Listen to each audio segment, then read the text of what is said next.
Salut à tous les gars, aujourd'hui je vais donc vous expliquer pourquoi en fait il ne faut non plus ni supprimer le gras, ni non plus supprimer totalement les glucides. Alors déjà premièrement déjà il faut comprendre déjà que le gras de notre environnement il est devenu en fait enfin on va dire plutôt toxique. Pourquoi? Parce que la majorité du gras aujourd'hui qu'on trouve dans notre alimentation fait partie enfin, du gras justement ultra transformé mais également d'animaux qui n'ont pas vu la lumière du jour, nourris au maïs, au soja comme j'ai déjà expliqué. En fait, le maïs et le soja, en fait, sont des céréales, même des plantes, en fait, très pro-estrogéniques, pas forcément au niveau du maïs, mais plutôt justement au niveau du soja. En fait, ces plantes-là, en fait, elles sont naturellement riches en acide alpha, en acide linoléique, c'est-à-dire en oméga 6, qui également, malheureusement, sont pro-inflammatoires en excès, je précise bien en excès. Sauf que justement, bah, aujourd'hui, déjà, avec les huiles de graines, etc., bah, c'est avec les huiles végétales ultra instables et ultra raffinées, c'est pas déjà gagné. Et en plus, après, ils nous rajoutent en plus du gras animal, en plus nourri au soja et au maïs, c'est-à-dire donc riche en oméga 6, bah forcément, ça ne vous aide pas. Donc justement, tournez-vous déjà, premièrement, déjà vers du gras plutôt ancestral, c'est-à-dire des animaux, par exemple, nourris au pâturage. En fait, le gras, en fait, ça a déjà toujours existé depuis la nuit des temps, en fait, dans notre alimentation. À travers, par exemple, le saindoux même. Les peuples ancêtres, par exemple, au Portugal, ils cuisinent avec du saindoux. Par exemple, en Europe également, on utilisait beaucoup le sucre de bœuf, qui d'ailleurs était même utilisé dans les savons. Sauf qu'aujourd'hui, justement, l'huile de palme raffinée a remplacé ces graisses en fait ancestrales, on va dire, qui d'ailleurs en plus sont riches également en vitamine A, D, K et même encore vitamine E d'ailleurs, qui sont d'ailleurs essentielles donc au bon fonctionnement donc, de nos cellules, également qui permettent également une bonne croissance, on va dire, des os, mais également du corps dans son ensemble. C'est d'ailleurs ce que Weston Price, d'ailleurs, dans son livre Nutrition and Physical Degeneration, avait déjà observé chez les peuples ancestraux. C'est que eux, justement, ils avaient une diète, en fait, déjà ancestrale, donc déjà copiée déjà sur celle de leurs ancêtres. Ils avaient surtout, en fait, un régime déjà très riche en, justement, ces vitamines-là, le liposoluble, c'est-à-dire transportées donc par le gras, justement. Le gras, en fait, d'ailleurs, donc, en fait, il est même essentiel, par exemple, déjà au niveau de vos capacités cognitives. Parce qu'il faut savoir déjà que votre cerveau est constitué environ à 20 ou 30% de gras. Mais le gras également, ça justement, c'est ça en même temps qui dirige en même temps vos hormones. En fait, vous ne pouvez pas en fait avoir un bon équilibre hormonal, avoir avoir par exemple une testostérone haute chez les autres ou alors une testostérone haute chez les hommes, mais également un cycle menstruel plus stable chez les femmes si vous n'avez pas justement enfin si vous ne consommez pas justement de bons gras en fait, de bonnes graisses saturées et monoinsaturées. La différence entre les graisses saturées et monoinsaturées, c'est que déjà, ben, premièrement, les graisses saturées et monoinsaturées sont extrêmement bonnes pour la santé. Pourquoi? Parce que elles possèdent simplement, elles n'ont simplement pas d'insaturation ou simplement une insaturation. Si donc les rend donc plutôt stables là, qui sont pour les graisses saturées. Et les graisses monoinsaturées, je dirais plutôt que c'est plutôt ça vient plutôt des fruits gras, notamment l'avocat et l'olive ici. Il faut donc également préciser donc, ben, que les graisses polyinsaturées sont donc également présentes, c'est-à-dire les oméga 6 alpha-linoléniques dont j'ai parlé précédemment, mais également les oméga 3, c'est-à-dire l'acide alpha-linolénique, donc les oméga 3 donc d'ailleurs qu'on a besoin donc sur la forme EPA et DHA. Il faut donc savoir donc il faut donc les gars bien préciser donc qu'il faut absolument faire attention donc à la qualité de son gras, etc. Consommer, oui, des petits poissons gras, c'est vraiment essentiel. Poissons sauvages de préférence pour les oméga 3. Et au niveau justement des autres graisses saturées, privilégier justement le sucre de bœuf nourri à l'herbe, je précise bien nourri à l'herbe, ou au moins. Enfin, après, chez les ruminants par exemple, c'est différent parce qu'ils ont un système digestif assez complexe. Donc forcément, même s'ils consomment du maïs ou du soja, contrairement au poulet, enfin aux animaux monogastriques en général, ben, ce ne sera pas vraiment forcément un très gros problème, on va dire.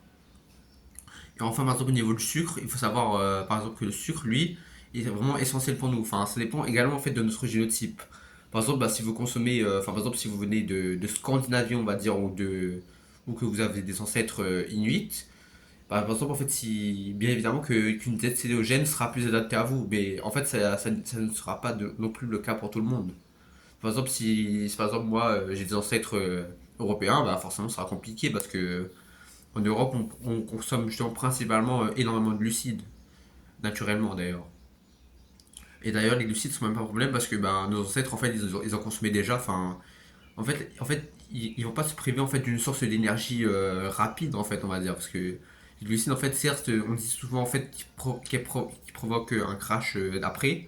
Ça dépend par exemple si vous alliez justement avec du gras, par exemple c'est qu'à par exemple si vous mélangez donc enfin si vous mixez enfin si vous faites une synergie entre des produits laitiers crus et du miel brut, bah forcément ça fera problème, ce sera pas un problème parce que le gras va justement tamponner on va dire le sucre rapide, c'est-à-dire le fructose plus précisément, ce qui donc bah, sera plutôt donc bénéfique sur le long terme. Parce qu'en fait le sucre il est également ultra essentiel dans ce qui concerne par exemple si vous avez des entraînements, par exemple il pourra recharger également vos réserves de glycogène.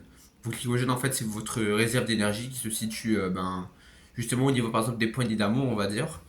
En fait, c'est vraiment essentiel en fait, de consommer des glucides, mais dans une certaine proportion. Et ça dépend également justement de votre activité physique. Enfin, par exemple, si vous restez tous les jours également collé à un ordinateur, bah forcément, ça ne sera pas optimal justement de consommer beaucoup de glucides. Mais par exemple, si vous êtes très actif comme moi, par exemple, bah, en fait, c'est vraiment essentiel en fait, de continuer à consommer des glucides afin déjà de recharger votre glycogène, mais également parce que les glucides également sont pro-métaboliques, c'est-à-dire qu'en fait bah, ils peuvent justement accélérer votre métabolisme, même si effectivement ce ne sera pas non plus le cas pour tout le monde, notamment les diabétiques de type 2 justement. Mais eux d'ailleurs qui malheureusement ne peuvent pas consommer de sucre, même si par exemple il existe d'autres alternatives à leur situation. Par exemple, je sais par exemple qu'ils peuvent consommer de la poire de terre, par exemple, qui est un très bon tubercule adapté aux diabétiques, ou yacon, d'ailleurs, enfin on l'appelle aussi yacon, c'est donc un tubercule d'origine américaine, américano-latine, on va dire. Et après également, il faut également préciser que les glucides, il y en a plusieurs types. Déjà, il y a déjà les glucides de type simple, c'est-à-dire les fruits, tout ce qui est fruits, également miel. Vraiment les glucides vraiment, enfin que consommaient vraiment nos ancêtres principalement. Mais après, il y avait également, d'ailleurs, les tubercules dans la nature, c'est-à-dire, il y en a plein des tubercules, mais par exemple, moi principalement, je préfère justement les patates ou même, ou également les légumes racines que consommaient également nos ancêtres. Évidemment, ils les préparaient également très bien en les cuisant, par exemple. Et également, bah, donc, ces tubercules-là, donc, ils possèdent donc, enfin, ils font donc partie de ce qu'on appelle également les glucides complexes, c'est-à-dire les glucides contenant donc de l'amidon, avec également les céréales. L'amidon, en fait, c'est un sucre lent. Par contre, enfin, c'est vraiment un sucre, en fait, on va dire, plutôt, justement, qui est plutôt donc stable, en fait, au niveau de la glycémie, justement, qui ne provoque pas non plus de pic d'insuline, on va dire, contrairement donc au sucre rapide, on va dire. Même si, bien évidemment, les sucres rapides naturels, ils contiennent des fibres, donc qui ralentissent quand même, enfin, qui permettent donc de ne pas avoir également ce type d'insuline là, on va dire, parce que ça, quand les fibres, en fait, ça tamponne également le sucre dans le sang, on va dire. Le sucre dans le sang, c'est-à-dire l'impact sur la glycémie, on va dire. Après, également, il y a également les glucides type low carb, comme l'avocat, la tomate, mais également les concombres et également les olives, qui bien évidemment présentent plus, sont également très pauvres en glucides, certes, mais ils contiennent par exemple dans une low carb diète, dans un régime pauvre en glucides, on va dire. Après, bien évidemment, comme je l'ai dit, bah, ça dépend également justement de votre type d'activité physique, de ce que vous faites en général. Également, bien évidemment, l'un peut remplacer l'autre, mais pendant vraiment une très courte période. L'essentiel, c'est vraiment en fait d'allier parfaitement le gras et le sucre, mais également d'ailleurs le sel, d'ailleurs, qui sont donc les principales sources d'énergie dans la nature, afin donc ben, d'optimiser ses hormones, mais également son énergie, afin donc d'être plus productif au niveau physique, mais également au niveau, euh, au niveau même en fait de tout ce qui est académique ou autre. Sur ce, les gars, je vous laisse. J'espère que cette vidéo vous aura plu. Et à plus pour une nouvelle vidéo.